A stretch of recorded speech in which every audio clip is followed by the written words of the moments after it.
Madame, Monsieur, bonjour. Bienvenue dans le 12h30. Place au titre. Depuis le 8 août 2022, le gouvernement ivoirien est en vacances. Alors, comment se déroulent les activités dans les ministères en absence des ministres? La réponse dans quelques instants. Et puis au Kenya, la défense du leader de l'opposition kenyane, Raila Odinga, devant la Cour suprême. Je l'annonçais à l'instant, le gouvernement ivoirien est en vacances depuis le 8 août 2022, mais les ministères continuent de fonctionner normalement. L'absence des ministres n'impacte pas les travaux. Les intérimaires et les chefs des cabinets sont à leur poste pour assurer un bon service aux usagers. Nous avons fait le tour de quelques ministères. Clarisse Kanyala. Plateau, immeuble Postel 2000. Il est 9h. Au ministère des Transports se tient la réunion hebdomadaire. Ce, malgré les vacances du gouvernement. Dans ce ministère, les affaires courantes de la gestion des dossiers techniques sont gérées par le directeur du cabinet, un directeur de cabinet toujours en contact avec son ministre. Même étant en vacances, monsieur le ministre est à la tâche. On est très souvent en communication. Ce matin, à 10h, il m'a envoyé quelques instructions que je suis en train d'exécuter. Et donc, je viens juste de lui envoyer un certain nombre d'éléments pour qu'il puisse nous faire un retour donc, de ses observations. Donc, c'est dire que même en vacances, il travaille et nous travaillons également aux mêmes horaires. Dans les différents services, les agents sont à leur poste. Les usagers, eux, malgré la vacance du ministre Amadou Koné, continuent de venir exposer leurs différentes préoccupations. Nous sommes venus ce matin présenter à M. le directeur du cabinet leurs préoccupations liées donc à la facilité de circulation dans Abidjan et surtout dans le fait que d'autres modes de transport essaient aujourd'hui de leur compliquer un peu la tâche. Nous partons donc satisfaits et nous sommes heureux de voir que malgré que le gouvernement soit en vacances, il y a un service qui est là qui permet donc aujourd'hui de travailler et de continuer à servir les transporteurs routiers. Au ministère de l'Équipement et de l'Entretien routier, le constat est le même. Le ministre Amédée Kouakou en vacances depuis le 5 août dernier. Dans les différents bureaux, les agents sont tous à leur poste. L'absence du ministre n'a aucun impact sur les activités en interne. Son directeur de cabinet a la lourde tâche de recevoir les documents administratifs et techniques. Le programme est défini de telle sorte qu'il y ait deux vagues donc, de ministres qui prennent les vacances. Donc, notre ministre qui fait partie donc, des ministres qui ont pris les vacances dans la première vague. Les affaires courantes se gèrent normalement. Tous les dossiers se traitent comme d'habitude. Voilà. Lorsqu'on doit requérir la signature du ministre, voilà, qu'on a recours à son intérimaire.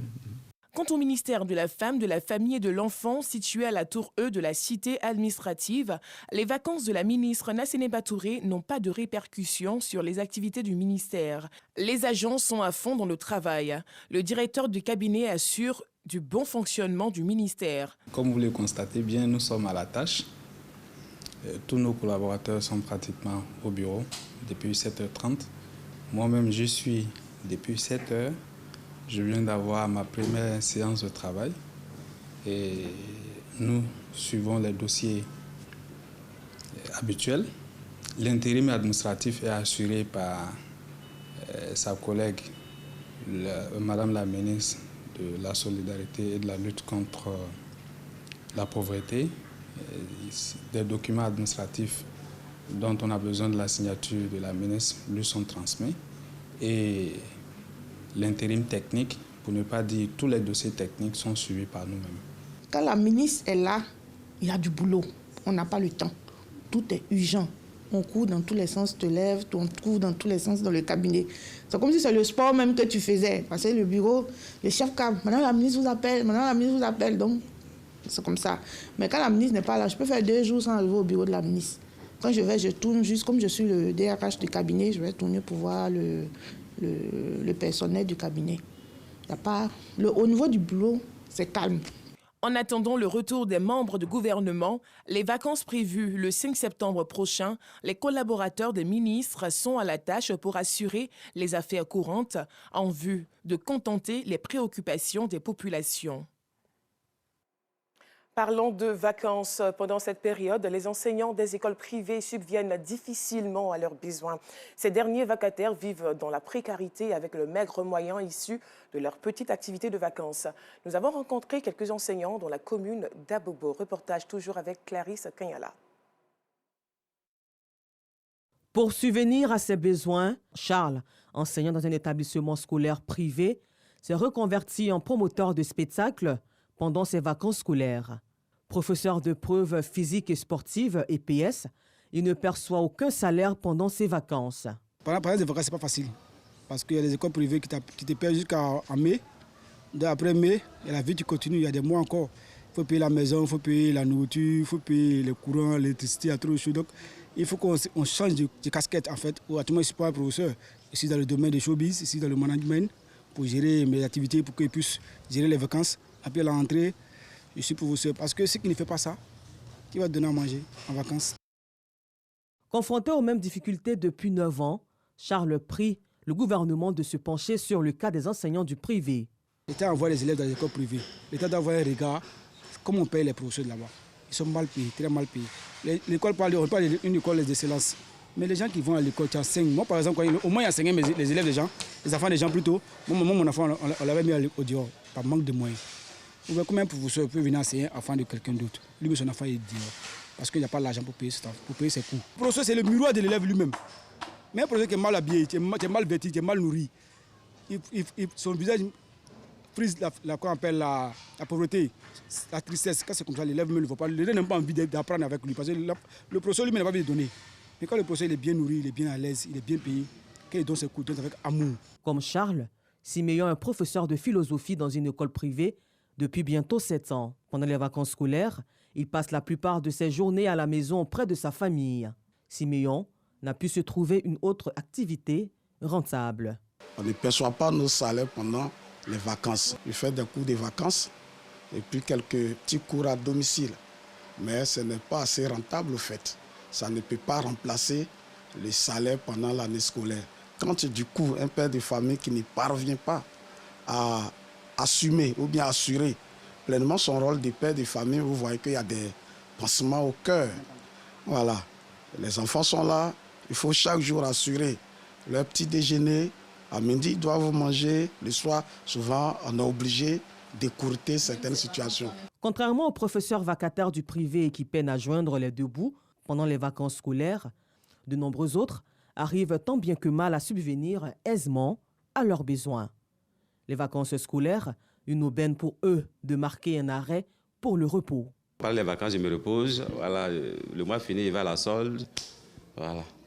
Et comme c'est bientôt la reprise, je me sens dans l'obligation de venir quand même commencer un peu le service, un peu. C'est vrai que ce n'est pas encore effectif comme on le veut, comme on le souhaite, mais... Ils sont nombreux, ces enseignants du privé qui se retrouvent au chômage pendant les vacances scolaires.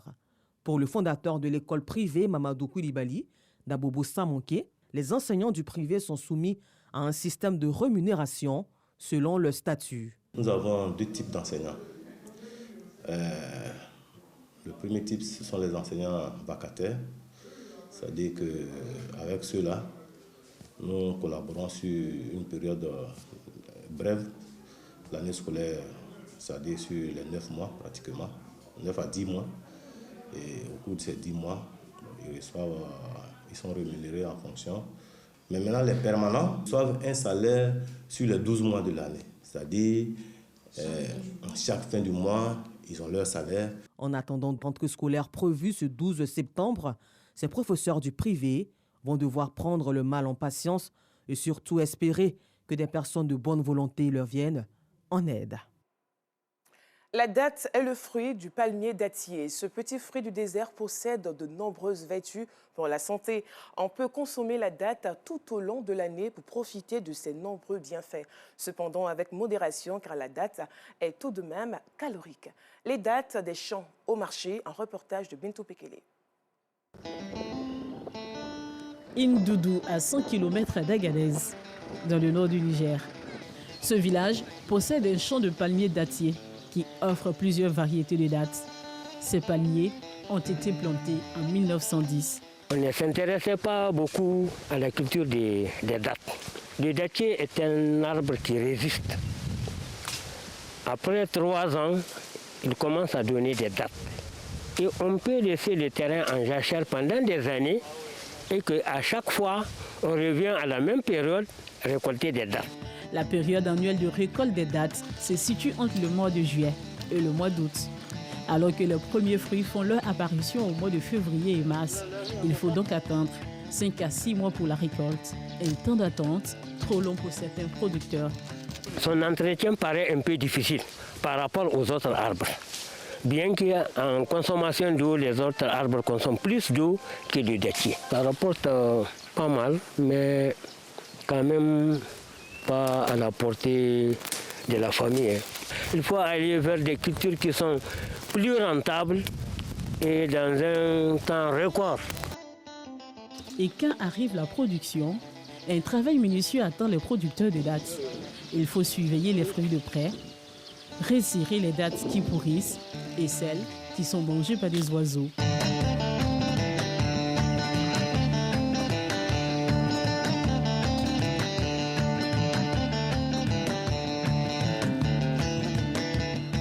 Certaines dattes restées sur les palmiers sont recouvertes de sacs pour les protéger. Celles qui arrivent à maturité sont cueillies.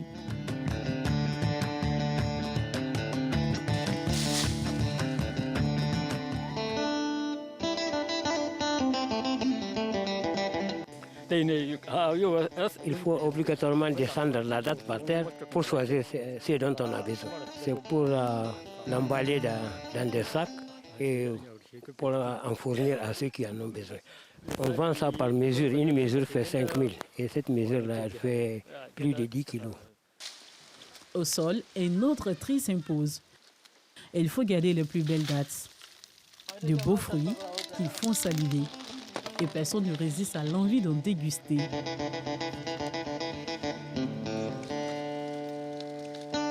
Avant de prendre le chemin pour la commercialisation. Au marché de fruits d'Agadez, les dattes fraîches sont vendues comme de petits pains. C'est la saison et tous veulent en manger. Ici, avec 1000 francs CFA, vous pouvez avoir un pot de dattes fraîches. Pour acheter pour 600, je pense que je risque même de tout manger aujourd'hui et que je reviens. On aime acheter les dattes fraîches parce qu'elles ont une période. C'est ça qu'on veut saisir. C'est très bon pour nous et c'est bon aussi pour la santé. Et justement, manger des dattes est bénéfique pour la santé. Le qualificatif de super fruit leur va bien. Selon les nutritionnistes, les dattes contiennent des antioxydants qui luttent contre le vieillissement. Et les fibres des dattes luttent contre la constipation. Mais les dattes ont bien plus de vertus. Lorsqu'on va prendre 100 grammes de dattes, on va retrouver environ 75 grammes de glucides. Il s'agit de fructose, de saccharose et également de maltose. Ces sucres-là sont des sucres simples qui vont aller rapidement dans le courant sanguin et donc faire face tout de suite à nos besoins énergétiques. On retrouve dans les dattes du potassium, du magnésium, du calcium, du zinc, du sélénium, du fer. Nous avons également des vitamines A, E, de la vitamine K, B et C. Les antioxydants, nous allons aussi retrouver notamment la caroténoïde. Nous avons aussi une richesse des dattes en protéines. C'est des nutriments de construction, d'entretien et de réparation de toutes nos cellules et aussi des tissus. Selon Dr Mori, les dattes sont recommandées pour la rupture du jeûne. Cependant, frais ou sec, le super fruit est à consommer avec modération. La date fraîche est beaucoup plus recommandée pour des personnes qui ont souvent des problèmes de régulation du taux de sucre dans leur corps.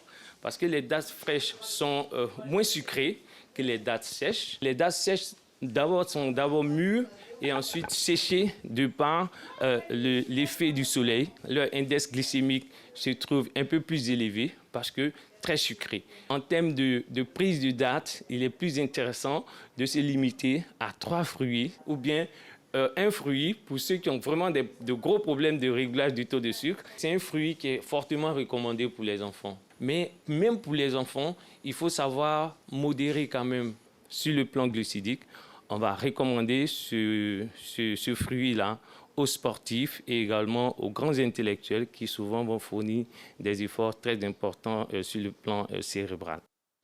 Les dattes sèches sont les plus connues en Côte d'Ivoire. Une fois séchées, les dattes perdent à 50% d'eau. Elles en contiennent 70 lorsqu'elles sont fraîches. Les dattes sèches n'ont plus que 20% d'eau.